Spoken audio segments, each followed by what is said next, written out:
ఒకే ప్రాంతంలో కేంద్రీకరించి ఈరోజు పనులు ప్రారంభించుకున్నాం.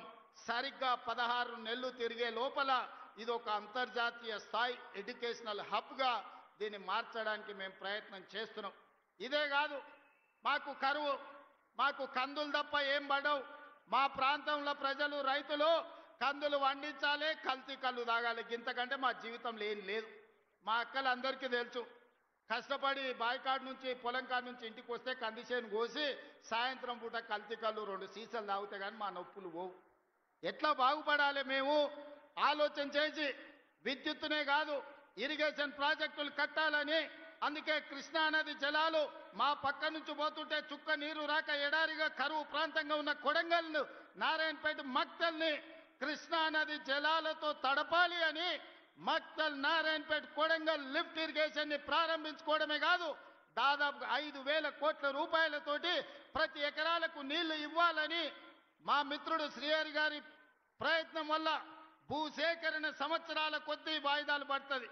95% రైతులు స్వతంత్రంగా ముందుకొచ్చి వాళ్ళ ఆమోదం ఇచ్చి కాగితాలు ఇచ్చి మీరు ప్రాజెక్టు కట్టండి, మేము అండగా ఉంటాం, మా పొలాలు పోయినా సరే మా ప్రాంతానికి నీళ్లు రావాలని ఇవాళ మా రైతులు ముందుకొచ్చి భూములు ఇచ్చిండ్రు.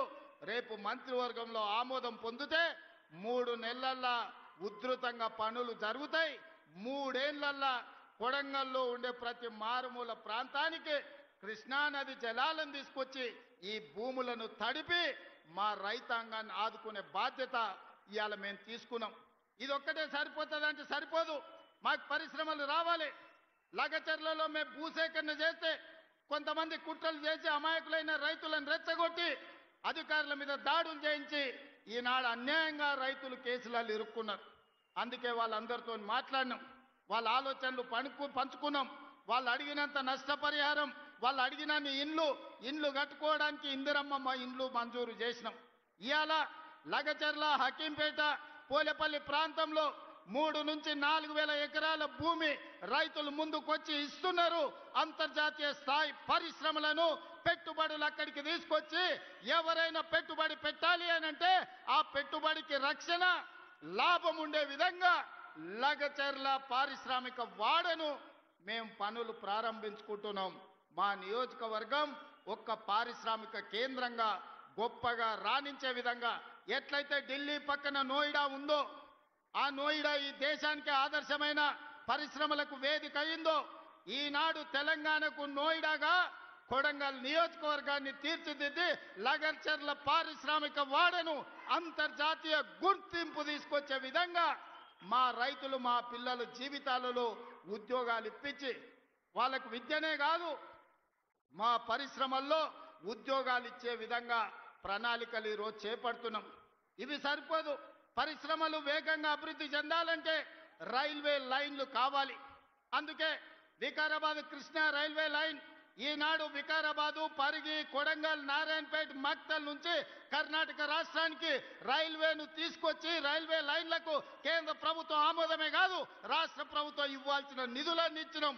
తొందరలోనే కొడంగల్లో రైల్వే కూత పెట్టబోతుంది. రైలు కూతను మా ప్రజలు వినబోతుండ్రు. 70 ఏళ్ల నుంచి రైలు ఎప్పుడొస్తుందా అని కళ్ళల్లో ఒత్తులేసుకొని చూసుకుంటున్నారు.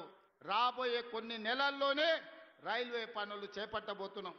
మా దగ్గర సున్నపు రాసులు ఉన్నాయి, సున్నపు గనులు ఉన్నాయి, పరిశ్రమలేమో కర్ణాటకలో ఉన్నాయి, ఉద్యోగ ఉపాధి కర్ణాటక వాళ్ళకు వస్తుంది.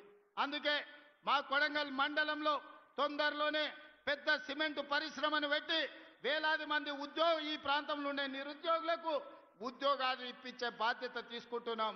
సిమెంట్ పరిశ్రమను ఈరోజు కొడంగల్ నియోజకవర్గంలో మేము ఏర్పాటు చేసుకోబోతున్నాం. ఇవన్నీ కార్యక్రమాలు ఎలా సాధ్యమైనాయి? ఈనాడు కొడంగల్ శాసనసభ నియోజకవర్గం రాష్ట్రానికి ఒక మోడల్ కాన్స్టిట్యున్సీగా రావాలి. రాష్ట్రం మొత్తం ఎవరైనా అభివృద్ధి ఎలా జరగాలంటే కొడంగల్కి వచ్చి చూసే విధంగా ఈనాడు మేము చేసుకుంటున్నాం.